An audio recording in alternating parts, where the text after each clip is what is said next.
بسم الله الرحمن الرحيم عم يتساءلون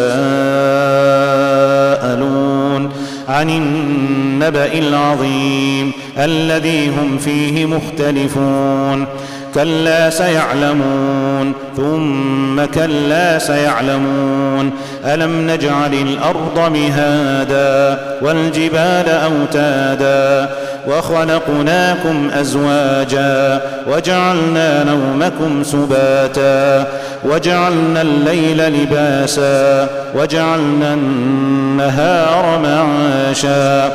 وبنينا فوقكم سبعا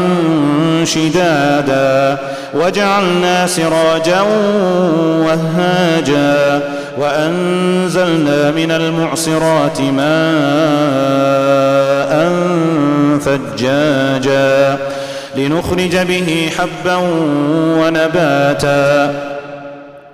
وجنات ألفافا إن يوم الفصل كان ميقاتا يوم ينفخ في الصور فتأتون أفواجا وفتحت السماء فكانت أبوابا وسيرت الجبال فكانت سرابا إن جهنم كانت مرصادا للطاغين مآبا لابثين فيها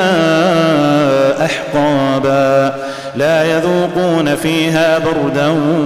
ولا شرابا إلا حميما وغساقا جزاء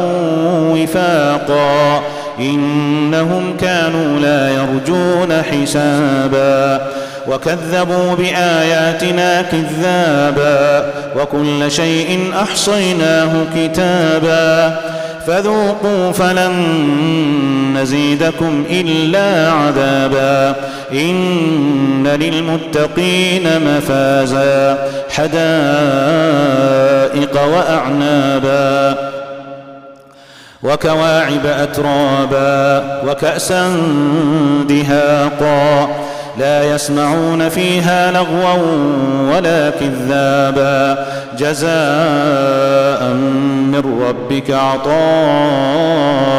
حسابا رب السماوات والأرض وما بينهما الرحمن لا يملكون منه خطابا يوم يقوم الروح والملائكة صفا